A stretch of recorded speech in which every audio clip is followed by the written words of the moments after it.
سلطانی.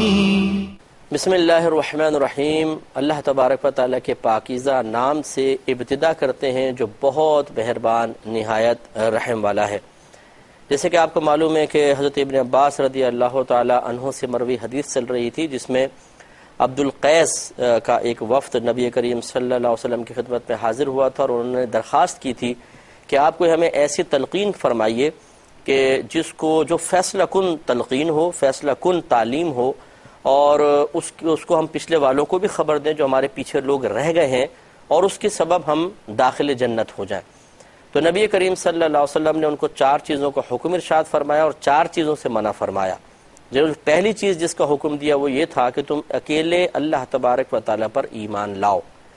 پھر آپ نے سوال فرمایا کیا تم جانتے ہو کہ اللہ وحدہ پر ایمان لانے کا مطلب کیا ہے؟ انہوں نے کہا اللہ ورسولہ اعلم، اللہ تعالیٰ اس کے رسول زیادہ جانتے ہیں. تو نبی کریم صلی اللہ علیہ وسلم نے ارشاد فرمایا کہ اللہ تعالیٰ پر ایمان لانے کا مطلب یہ ہے کہ تم اس بات کی گواہی دو کہ اللہ تعالیٰ کے سوا کوئی عبادت کے لائق نہیں اور محمد صلی اللہ علیہ وسلم اللہ تعالیٰ کے رسول ہیں. اس پر ہم کلام کر چکے تھے اور اب ہمارا جو کلام چل رہا تھا وہ اللہ ورسولہ اعلم پہ کلام تھا. اس کا خلاصہ یہ تھا، میں نے پوری تفصیل سے پچھلے پروگرام میں عرض کیا کہ اعلم علم سے نکلا ہے اور اعلم علم سے جب اعلم بنایا جائے گا تو یہ اسم تفضیل ہوتا ہے. یہ اس کے لیے استعمال کیا جائے گا کہ جس کے بارے میں ہم ثابت کرنا چاہ رہے ہوں کہ اس کا علم دوسروں کے مقابلے میں زیادہ ہے. اسم تفضیل کا مطلب یہ ہوتا ہے کہ اس میں تفضیل جس وصف کو ظاہر کر رہا ہوتا ہے، ہم یہ لفظ جس کے لیے استعمال کرتے ہیں گویا کہ ہم بھی یہ ثابت کرنے کی کوشش کر رہے ہوتے ہیں کہ یہ وصف دوسروں کے مقابلے میں اس ذات میں زیادہ ہے. اب صحابہ کرام یہ کہہ رہے ہیں اللہ ورسولہ اعلم، اللہ تعالیٰ اور اس کے رسول زیادہ جانتے ہیں، یعنی دوسروں کے مقابلے میں زیادہ جانتے ہیں. تو معلوم یہ ہوا کہ ایک تو صحابہ کرام کا عقیدہ تھا کہ اللہ تعالیٰ اور اس کے رسول کا علم بقیہ تمام مخلوقات سے زیادہ ہے، اور نبی کریم صلی اللہ علیہ وسلم نے اس عقیدے کے بارے میں کوئی کلام نہ کر کے، اس پہ اعتراض وغیرہ نہ کر کے یہ ثابت فرمایا کہ یہ بالکل درست عقیدہ ہے. دوسرا میں نے عرض کیا تھا کہ اگر کوئی یہ کہے کہ یہ تو ایک طرح سے وصف علم میں اور وہ بھی اس میں تفضیل میں اللہ تعالیٰ اس کے رسول کو شریک کر دینا ہے تو یہ شرک نہیں ہوا؟ اس کا ہم نے جواب دیا کہ نہیں، اگر 4 فرقوں کو ملحوظ رکھا جائے اس مقام پر تو کوئی شرک متحقق نہیں ہوتا. وہ فرق یہ بتائے تھے کہ اللہ تعالیٰ کا علم ذاتی ہے، کسی نے نہیں دیا، خود بخود ہے.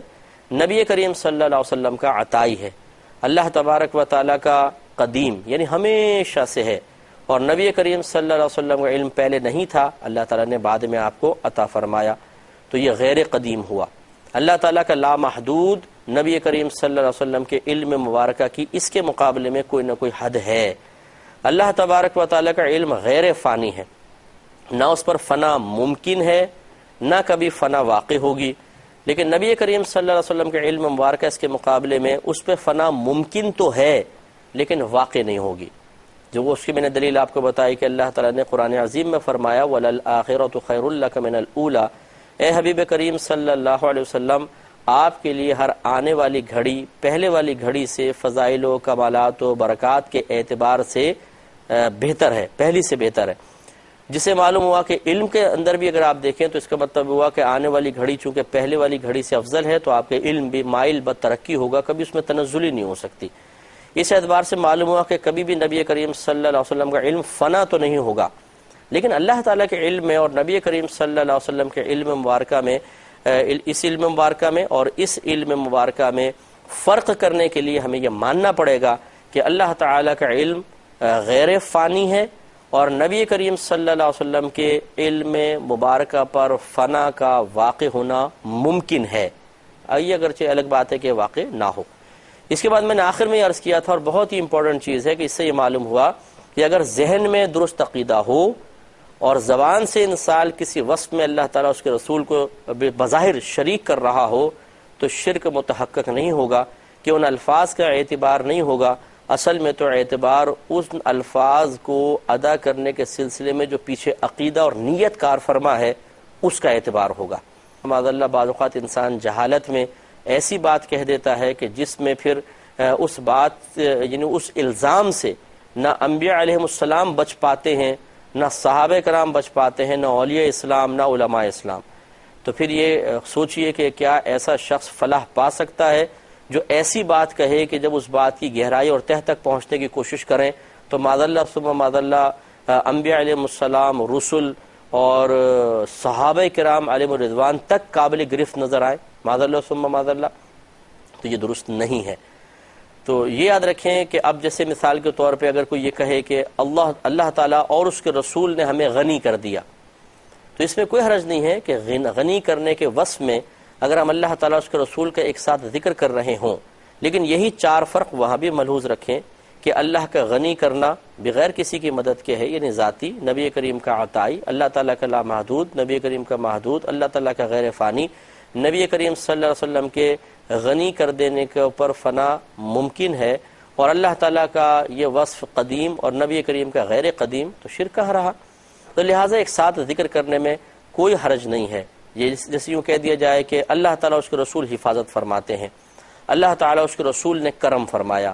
تو اس قسم کے جو اوصاف ہیں ان میں اللہ تعالیٰ اس کے رسول کو صحیح عقیدے کے ساتھ ایک ساتھ ذکر کر دینے میں کوئی گرفت کا امکان نہیں ہے، بلکہ یہ کہنا بجا ہوگا کہ یہ صحابہ کرام علیہم الرضوان کی سنت کریمہ ہے، لیکن پیچھے درست عقیدہ ہونا چاہیے، درست نیت ہونی چاہیے۔ اب جو بعض بھائی صرف الفاظ کو پکڑتے ہیں کہ الفاظ کو پکڑ کے کوئی فتویٰ لگا دیا جائے، انہیں تھوڑا سا خیال کرنا چاہیے، ہر چیز میں الفاظ کو نہیں پکڑا جاتا۔ اگر صرف الفاظ کو پکڑ کر ہی حکم لگایا جانا بالکل درست ہوتا تو بتائیے پھر ان صحابہ کرام علیہم الرضوان پر کیا حکم لگے گا، اور پھر خود نبی کریم صلی اللہ علیہ وسلم جنہوں نے اس جملے کو سن کر خاموشی اختیار فرمائی، ان کے بارے میں آپ کیا کہیں گے؟ اس لیے تھوڑی سی توجہ فرمائیں اور اعتدال کی راہ اختیار کریں۔ یہ پرتشدد راستہ اختیار کرنا ایسا نہ ہو کہ اس جوش اور غضب میں ہمیں ایسے ٹھوکر دلوائے کہ پھر اٹھنا بھی نصیب نہ ہو۔ یہ پہلی بات سرکار نے بیان فرمائی۔ دوسری ارشاد فرمائی وَإِقَامُ الصَّلَاةِ، اور نماز کا قائم کرنا، وَإِيتَاءُ الزَّكَاةِ، اور زکوٰۃ کا ادا کرنا، وَصِيَامُ رَمَضَانَ، اور رمضان کا روزہ رکھنا۔ یہ چار چیزوں کا حکم سرکار نے پہلے دیا۔ ایک اللہ وحدہ پر ایمان لانا، لیکن اس طرح کہ اللہ تعالیٰ کو عبادت کے لائق سمجھا جائے اور کسی کو نہیں، اور محمد صلی اللہ علیہ وسلم کو اللہ کا رسول سمجھا جائے۔ نمبر دو نماز قائم کرنا، تیسرا زکوٰۃ ادا کرنا، چوتھا رمضان کے روزے رکھنا۔ ہو سکتا ہے اس وقت تک حج کا حکم نہ آیا ہو تو سرکار نے حج کا تذکرہ نہیں فرمایا ہے۔ تو یہ چار چیزوں کا حکم دیا، اور پھر ایک پانچویں چیز اضافی سرکار نے ذکر فرمائی وَأَن تُعْطُوا مِنَ الْمَغْنَمِ الْخُمُسَ، اور یہ کہ تم دو غنیمتوں میں سے خمس، پانچواں حصہ۔ یہ یاد رکھیں کہ یہ قرآن میں بھی ہے، اللہ تعالیٰ نے ارشاد فرمایا کہ مال غنیمت میں سے اللہ تعالیٰ اور اس کے رسول کا پانچواں حصہ مقرر کرو یا نکال دو۔ یہ قرآن کی آیات کا مفہوم ہے۔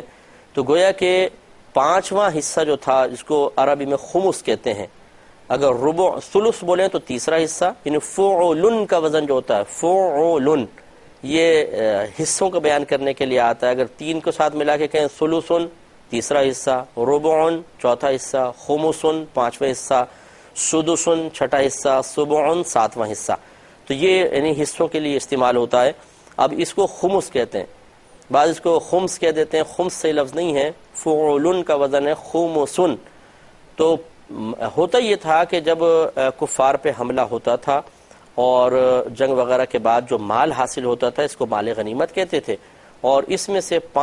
چار حصے تو مجاہدین میں تقسیم ہوتے تھے، اور پانچواں حصہ نبی کریم صلی اللہ علیہ وسلم کے لیے مخصوص ہوتا تھا، اور یہ اللہ کے حکم سے تھا۔ بخاری شریف کی ایک روایت انشاءاللہ آگے آئے گی، نبی کریم صلی اللہ علیہ وسلم نے ارشاد فرمایا کہ اللہ تبارک و تعالی نے میری روزی نیزے کے سائے میں رکھی ہے۔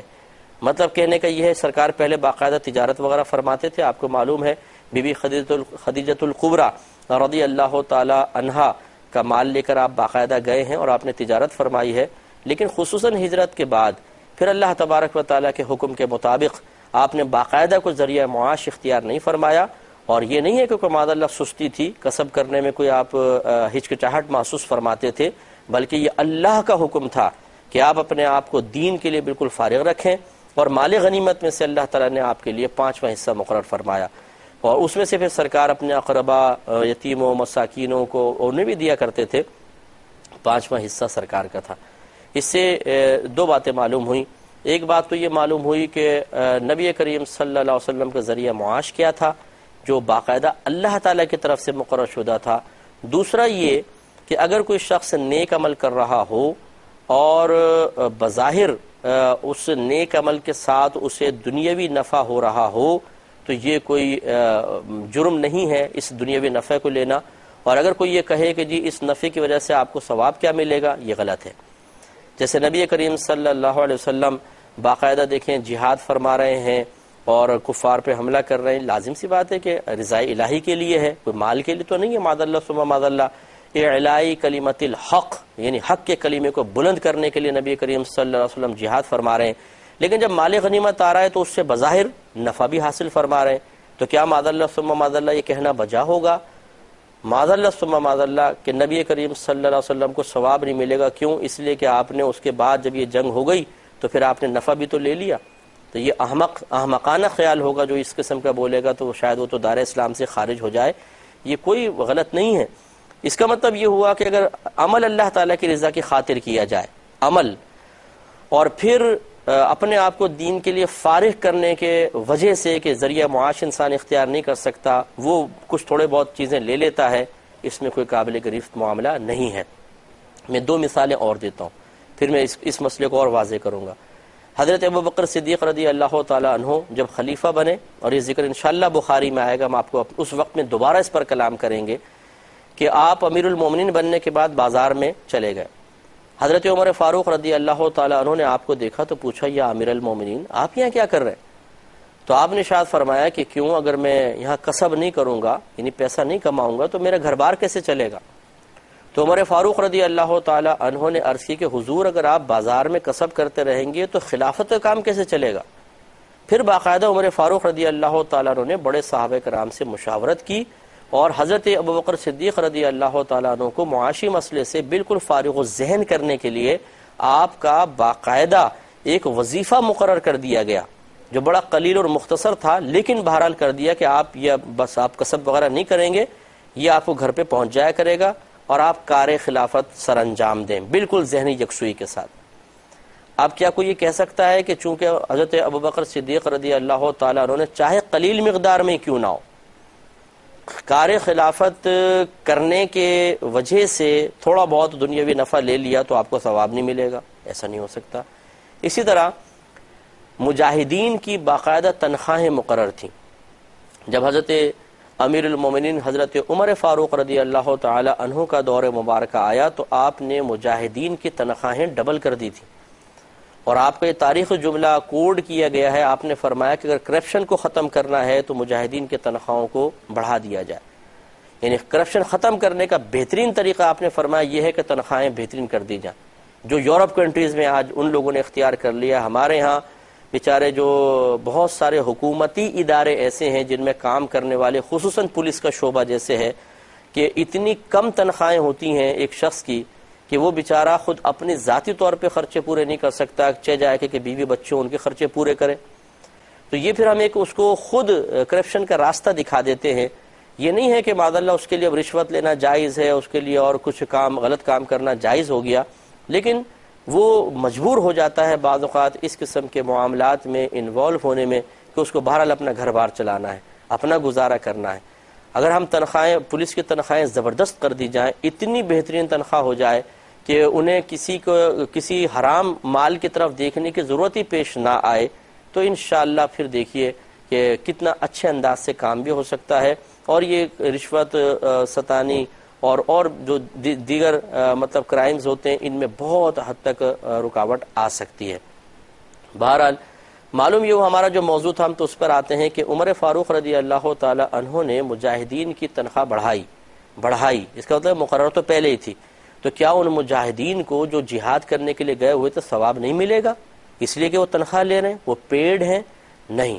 بلکہ ان کو بالکل ملے گا، اس لیے کہ وہ جہاد تو اللہ کی رضا کے لیے کر رہے ہیں، اور چونکہ انہوں نے اپنے آپ کو فارغ الذہن کر دیا ہے، یکسوئی سے صرف دین کے لیے اپنے آپ کو وقف کر دیا ہے، تو اس کا مطلب یہ ہوا کہ ان کے لیے پھر یقیناً کچھ نہ کچھ مقرر کرنا چاہیے تھا۔ یہ بالکل عقل بھی اس کو تسلیم کرتی ہے تاکہ وہ دین کے لیے فارغ ہو کر کام کر سکیں۔ لہٰذا معلوم یہ ہوا کہ ان کے ثواب میں کوئی کمی نہیں ہوگی۔ تو آج کل کے دور میں بھی اگر ایک شخص ایسا ہے کہ جو اللہ تبارک و تعالیٰ اور اس کے رسول کی رضا کی خاطر دین کا کام کر رہا ہو، اور اتنا کام کرتا ہے کہ اب اسے ذریعہ معاش حاصل کرنے کے لیے وقت نہیں ملتا ہے، اور ہم پھر مل کر اس کے لیے کوئی وظیفہ مقرر کر دیں۔ پہلی بات یہ کہ اس کا وظیفہ لینا کوئی معیوب اور معتوب بری چیز نہیں ہے۔ بعض لوگ اس کو اتنے خراب انداز سے ذکر کرتے ہیں کہ جیسے وہ بیچارہ کوئی چھوت گندی چیز حاصل کر رہا ہو، حالانکہ طیب مال ہے، حلال مال ہے۔ تو اکابرین کے بارے میں کیا خیال ہے؟ جو بھی میں نے مثالیں عرض کی ہیں، ذرا سوچئے، ٹھنڈے دل کے ساتھ سوچنا چاہیے۔ فوراً ایک دم تیر چلا دینا، اور جو دیندار طبقہ ہے، جو بیچارہ اپنے آپ کو دین کے لیے فارغ کرنے کی وجہ سے کسب معاش نہیں کر سکتا ہے، اور اس کو ہم سپورٹ کر رہے ہوں، اس کو برا بھلا کہنا اور اسے دیندار طبقے کو ثواب سے محرومی کی وعیدیں سنانا۔ جیسے مثال کے طور پہ امام حضرات ہیں، اب جو امام ہیں، آئمہ ہیں، اگر یہ پیسہ کمانے میں نکل جائیں بازاروں کی طرف، نوکریوں پر، بتائیے جماعت کون کرائے گا؟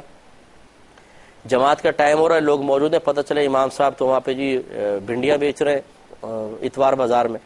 تو پھر آپ خود بتائیے کہ یہ تو پھر معاملات بگڑ جائیں گے۔ اس لیے امام صاحب اگر اپنے آپ کو بالکل ہر چیز سے فارغ کر کے لوگوں کی نمازوں کے لیے اپنے آپ کو مخصوص کر لیا ہے، اور وہ اس کے باقاعدہ پیسے لے رہے ہیں، تو یہ پیسے لینا کوئی برا نہیں ہے، ان کو ثواب بھی ملے گا۔ اخلاص رکھے بس کہ اللہ کی رضا کی خاطر نمازیں پڑھائیں، اور اپنے آپ کو چونکہ انہوں نے فارغ کیا ہے، اس وجہ سے اگر تنخواہ لے رہے ہیں تو بالکل جائز ہے۔ ایسے ہی اگر کوئی عالم دین ہے، کہیں جانے کے وہ پیسے لیتے ہیں وعظ و نصیحت کے، وعظ و نصیحت ایک ضرورت ہے، اس کے اگر وہ پیسے لیتے ہیں، انہوں نے وقف کر دیا اپنے آپ کو، بیان کرتے ہیں، اصلاحی بیان ہے،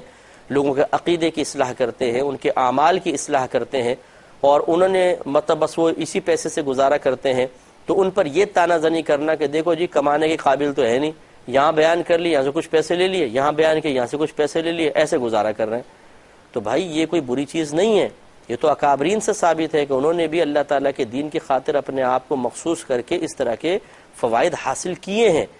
تو ان کے اوپر کیا آپ یہ کہیں گے کہ وہ کسب معاش کیوں نہیں کر رہے تھے؟ جو مجاہدین تھے،